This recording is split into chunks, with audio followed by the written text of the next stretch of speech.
Nimezaliwa na baba anaitwa Pastor Ezekiel. Amenilea kwa uchungu na mapito ili niwe mtu. Sometimes anakaa kama ananipenda, sometimes kama nipendi.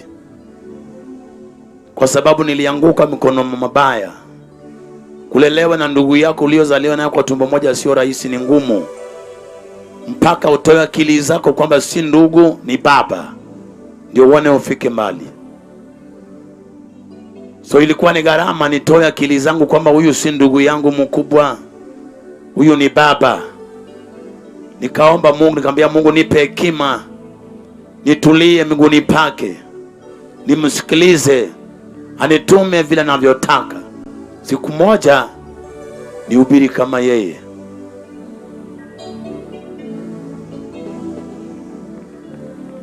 I know this is true. We have so many preachers in Kenya. But sijasikia aliye na ndugu yake na anahubiri kama hivi. Wani gharama. Wengi wanaona ndugu zao wakiwa wamebarikiwa kivyo vyote, wanaonanga mambo ya familia, hawaoni kama kuna mafuta anastahili kuheshimu. Kwa hivyo nitabaki kuheshimu babangu aliyenipa mafuta, Pastor Ezekiel. God bless you. Uishi miaka. Ilikuwa ni gharama sana. Nisahau kwamba that is not a brother but a father, spiritual father. Gharama.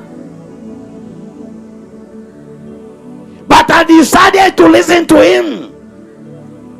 Akanituma Kisii, kanambia go. Sikupi hata shilingi moja, but go. Nikamwambia ni ngumu sana. Akanambia sio ngumu, ukipata roho siku moja utapanda ufike Nairobi uhubiri injili. Nikawa nje, nikamwambia baba, imenizidi huduma, nasikia niko nje, sina nyumba. Akanambia hiyo ndio utamu wa injili. Kaa unatengeneza testimony.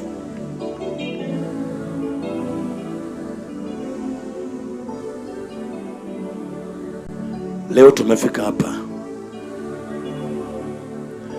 Naomba nikutoe mahali unalia, Mungu akupe roho. Mahali ulisaulika, Mungu akupe roho.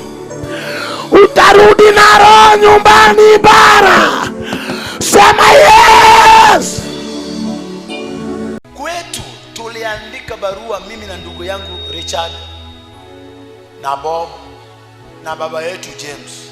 Tukaandika barua, tunatuma kwa Pastor Ezekiel. Alikuwa anaitwa Ezekiel, sio pastor wakati huo. Mchezaji wa keyboard tu, anazunguka Mombasa na keyboard.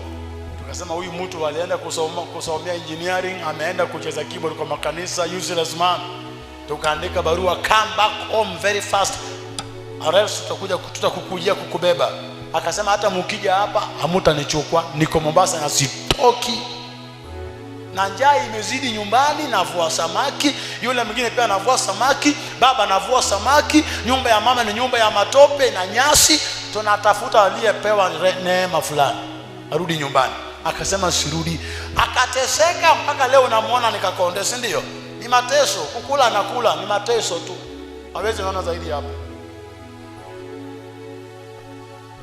Hawezi naona zaidi hapo because alipita mpaka akafika mwisho. Hata shetani anasema ndugu umeteseka.